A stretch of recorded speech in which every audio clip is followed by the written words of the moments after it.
Hello everyone. जैसा कि आप लोगों को पता है कि एग्जाम इंस्ट्रक्टर ने आप लोगों के लिए एयरफोर्स की प्रैक्टिस सेट शुरू कर दिए हैं, तो इसको देखना ना भूले। इससे पहले भी हम लोग एक प्रैक्टिस सेट आपको प्रैक्टिस करवा चुके हैं, तो उसे भी देखना ना भूले।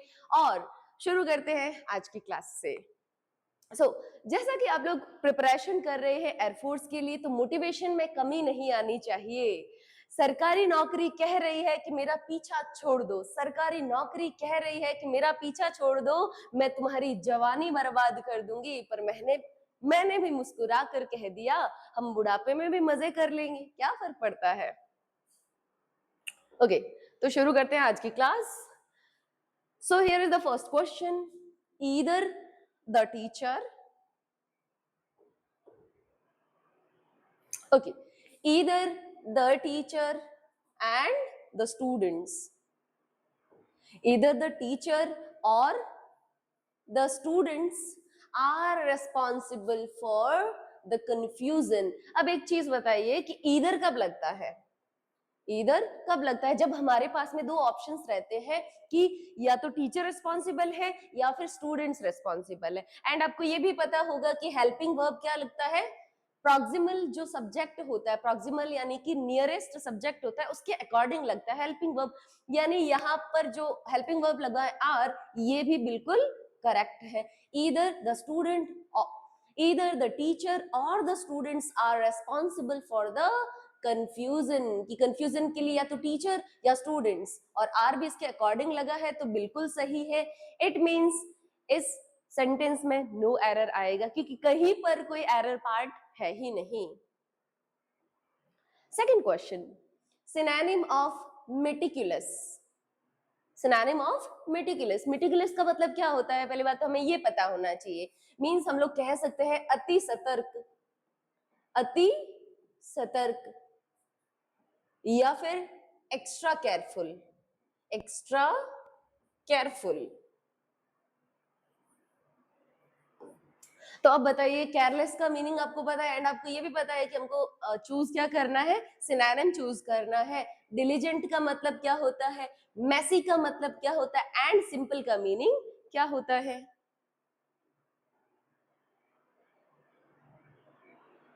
हाँ, तो देखो, केयरलेस का मतलब तो क्या होता है, लापरवाह या बेपरवाह, लापरवाह या फिर बेपरवाह। एंड डिलीजेंट का मतलब होता है अति सतर्क या एक्स्ट्रा केयरफुल, मेकिंग सेंसिबल और practical decisions. The person who is making, the person who makes sensible, practical decisions. हाँ, तो डिलीजेंट हम लोग किसे बोलेंगे, the person who makes sensible practical decisions. Okay, मैसे क्या हो जाएगा, मैसे मीन्स बहुत भद्दा सा, गंदा सा, डर्टी, अनटाइडी, डर्टी या फिर अनटाइडी, एकदम गंदा सा, बेकार। सिंपल का मतलब तो आपको पता ही है कि साधारण, इजी टू अंडरस्टैंड। सिंपल का हो जाएगा इजी टू अंडरस्टैंड। तो यहाँ पर अति सतर्क जैसा सिनोनिम यानी कि सिमिलर मीनिंग देने वाला वर्ड कौन सा हो जाएगा, डिलीजेंट। और डिलीजेंट का मतलब होता है who make sensible practical decisions, या फिर who is careful while doing things. जब भी कोई काम करेगा तो बहुत ज्यादा ऐसे केयरफुल रहेगा, एक्स्ट्रा ऐसे केयरफुल रहेगा, सतर्क रहेगा। तो यहाँ पे आंसर रहने वाला है diligent, diligent. Next question, antonym of, antonym of benevolent. अब आपको पहले तो बेनेवोलेंट का मीनिंग पता होना चाहिए। Benevolent means who is kind या फिर बेनिफिशियल फॉर अदर्स, और हिंदी में बोले तो परोपकारी, यानी कि लोगों का भला करने वाला।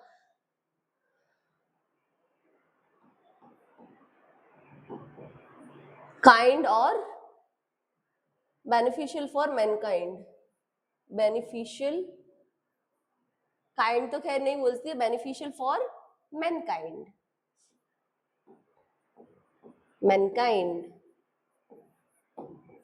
जो मानव के लिए भलाई सोचे, वो जो सभी लोगों के लिए भलाई सोचे। अब देखो, अब यहाँ इसका देखना क्या है, एंटोनिम देखना है। अब आपको पता है कि जिस वर्ड के साथ में भी ये लगा होता है ना, MAL, माल, माल यानी कि बैड, बुरा, बैड या फिर बुरा। अब काइंड तो हो नहीं सकता, काइंड मीन्स दयालु। Generous, generous also means kind.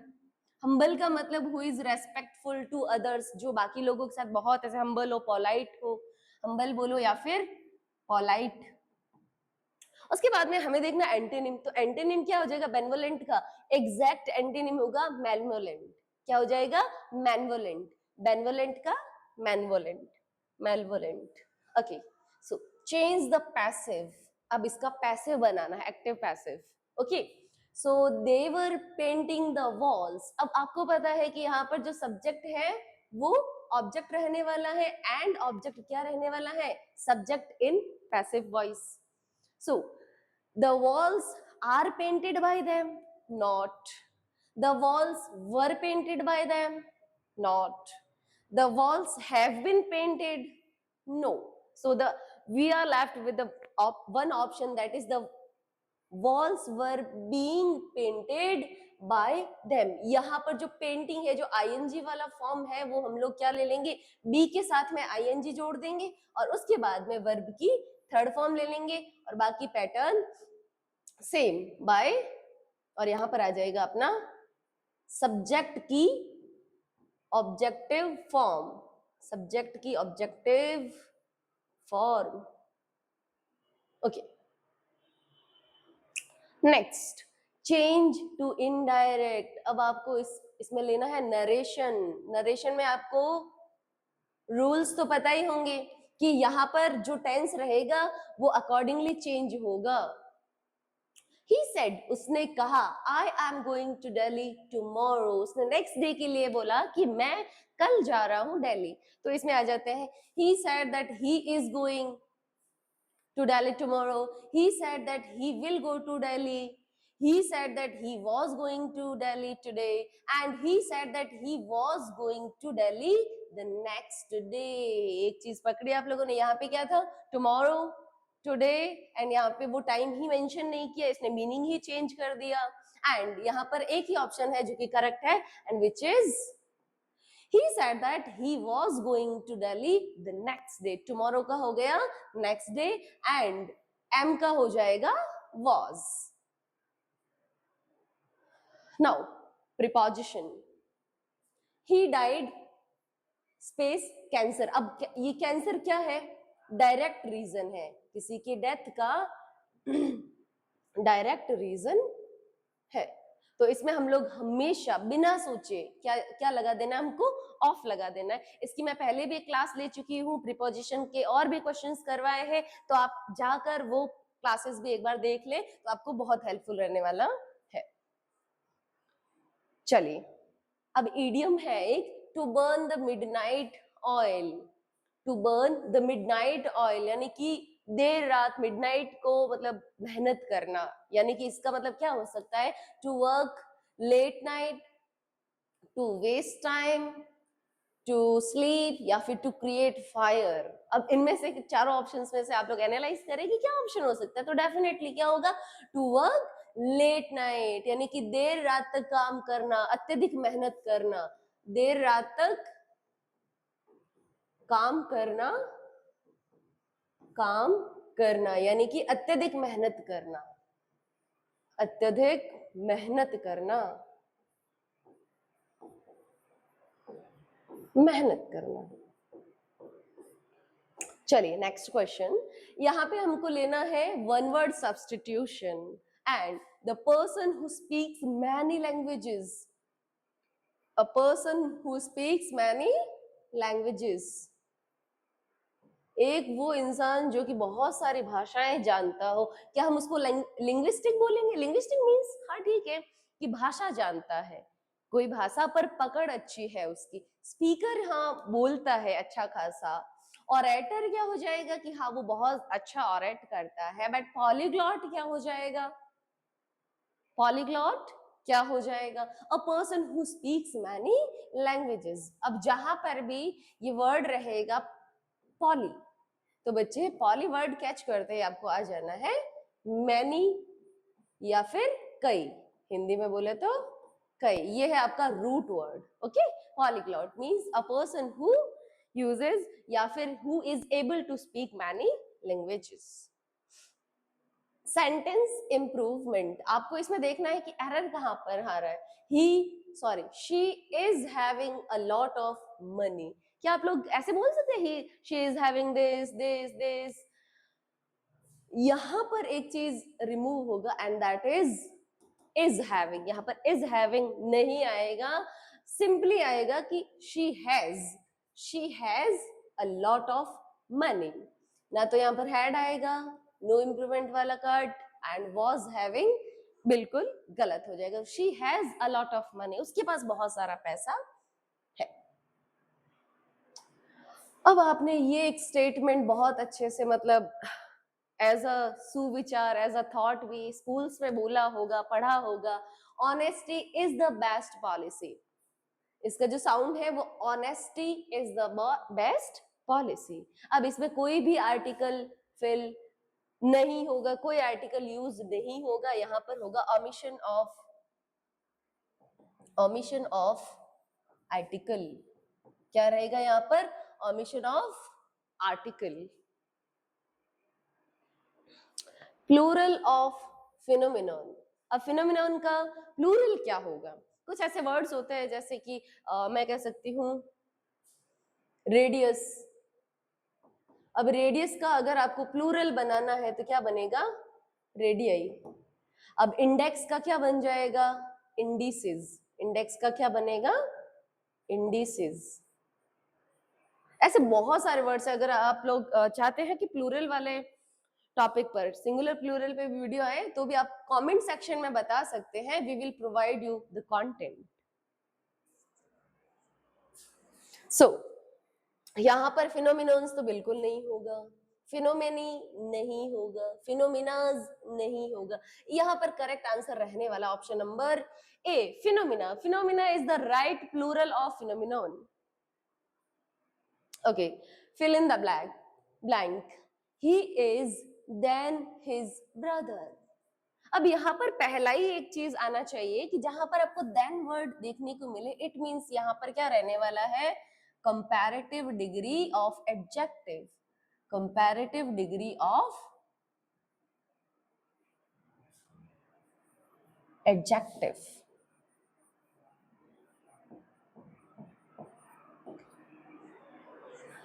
यहाँ पर मोर वाइज नहीं होता है, वाइजेस्ट नहीं होगा, वाइज तो बिल्कुल नहीं होगा, तो यहाँ पर क्या होगा?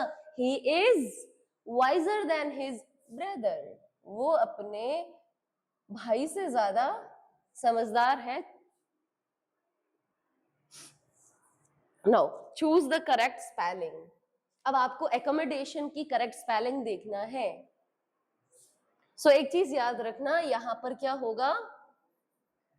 Double C and double M. बाकी तो आपको पता होगा एकोमोडेशन का। देखो, डेशन यहाँ पर भी सही है, यहाँ पर भी सही है, यहाँ पर भी सही है, और यहाँ पर भी सही है। अब आप एक ऐसा वर्ड कैच करो जहां पर डबल सी है और डबल एम है। यहाँ पे नहीं है, इस पार्ट में नहीं है, कट। यहाँ पर नहीं है, कट। यहाँ पर नहीं है, cut. The only spelling which has या which contains double C and double M is option number B. Now preposition, don't depend space others, दूसरों पर ज्यादा डिपेंडेंट मत रहो, डिपेंड मत करो। तो इसका हिंदी मीनिंग मैं आपको बता चुकी हूँ। अब तो आई थिंक आप लोग, वैसे बहुत बेसिक सेंटेंस है, सबको आता ही होगा और आना भी चाहिए। अगर अभी तक आपने ये चीज नहीं सीखा है then you should work on you. So यहाँ पर करेक्ट आंसर एट तो बिल्कुल नहीं रहने वाला है, विद नहीं होगा, इन नहीं होगा, तो आंसर रहने वाला option number A, don't depend on others. Open the door. इसका क्या देखना है आपको? वॉइस चेंज करना है. अगर आप इसके लिए भी क्लास चाहते हैं अलग से तो आप लोग कमेंट सेक्शन में भी बता सकते हैं कि हमें इस वाले टॉपिक में कंफ्यूजन है, डाउट्स आ रहे हैं, या डायरेक्टली आपको क्या करना है, अपना डाउट कमेंट सेक्शन में दे देना है. We will clarify for you and we will explain. The door should be opened. Let the door be opened. Open the door, please, and the door be opened. ये तो बिल्कुल नहीं होगा. Request तो नो, अभी नहीं करते. चलो. Now the door should be open. नहीं, अभी एडवाइस नहीं देते. खैर, इसमें आ जाएगा let the door be open, क्योंकि जब कुछ सेंटेंसेस ऐसा रहते हैं कि जिसमें वर्ब को लेकर डायरेक्टली हमें लेट लगाकर उसको कंप्लीट, उसका पैसिव बनाना होता है. He said to me, are you happy? अब उसने पूछा है. उसने क्या किया है? पूछा है. तो जहां पे आपको सेट दिख रहा है काट दो. एंड आस्क्ड के बाद में अगर आपको एज अ कंजक्शन इफ नहीं दिख रहा तो भी काट दो. पूछा है ना, तो इफ नहीं है इसमें, ये इस वजह से कट चुका ऑलरेडी. यहां पर भी हमें इफ नहीं देखने को मिले, क्योंकि हम लोग इसको अगर हटाएंगे देन इफ तो लगाएंगे इफ या विद. इफ या विद. यहां पे हो जाएगा he asked me if I was happy.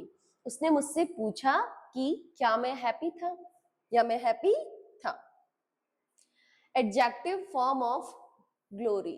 अब ग्लोरी का एडजेक्टिव फॉर्म क्या होगा? विशेषण क्या होगा?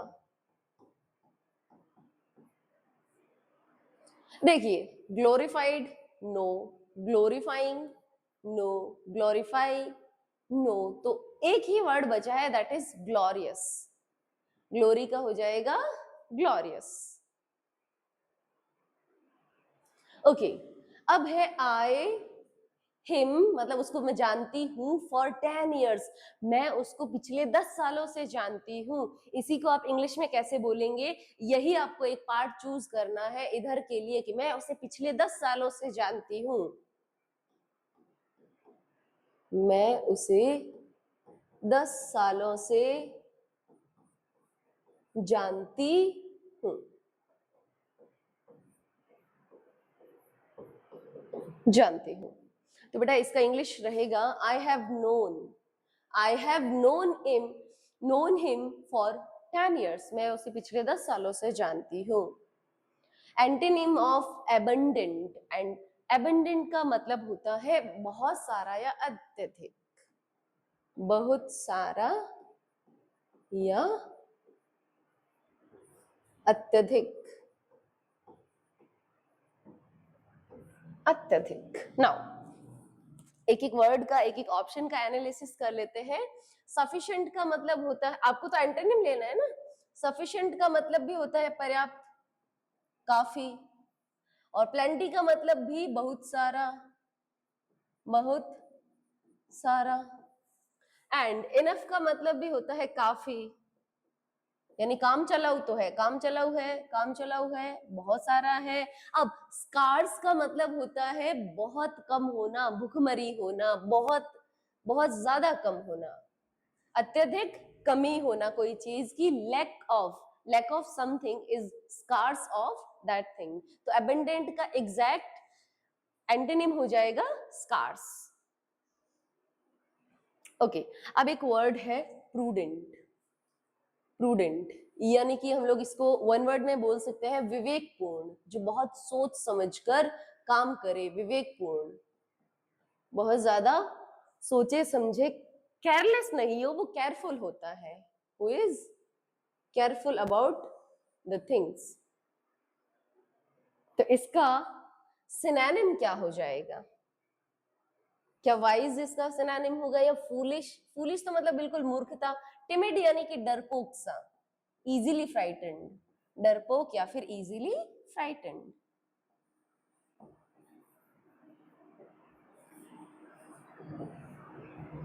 जिससे आसानी से फ्राइटन किया जा सके, डराया जा सके। एंड रेकलेस का मतलब होता है केयरलेस।